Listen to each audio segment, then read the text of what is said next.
My name is Maria Cristina Rengifo Pfeiffer. I'm a master's student in Northern Arizona University. My particular project works with biocrust and trying to understand how diversity in that community will help make this community more resilient to climate change.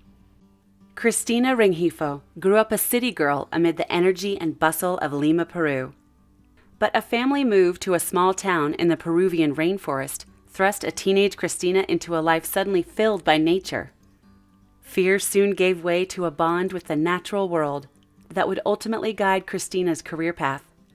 At first, I didn't appreciate it the way that I used to, but then I got used to it and seeing around, and I was so comfortable with nature and trees and wildlife around me.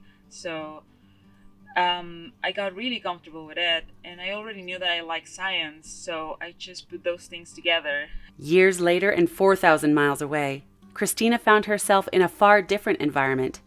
Cristina was one of 4 graduate students awarded a fellowship by the center in 2018, part of the Nature Conservancy's effort to grow the next generation of scientists. At the center, Cristina is studying the role of diversity in the resilience of moss-dominated biocrust to climate change. Throughout the Colorado Plateau, biocrust, the lichens, mosses, and bacteria that live on the ground's surface, stabilizes and fertilizes the soil. Once damaged, biocrust can take hundreds of years to recover.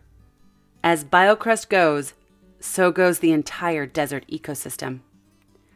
The Colorado Plateau couldn't be more different than the rainforest where Cristina fell in love with nature. Yet surprisingly, she likens the desert biocrust to the dense rainforest, just at a much smaller scale. I remember big trees covering everything around me. When I looked at it and I put it of how do I see that in this different scale in biocrust, our little trees are the mosses that are all in a lot of these places. So you have mosses and you have lichens and like forbs and other different species all over there. It's like a tiny, tiny forest. Research efforts like Cristina's are crucial to land managers. They need answers on how to best protect arid lands as recreation increases and heat and drought intensify. For Cristina, the center gives her a chance to do something important for people and nature.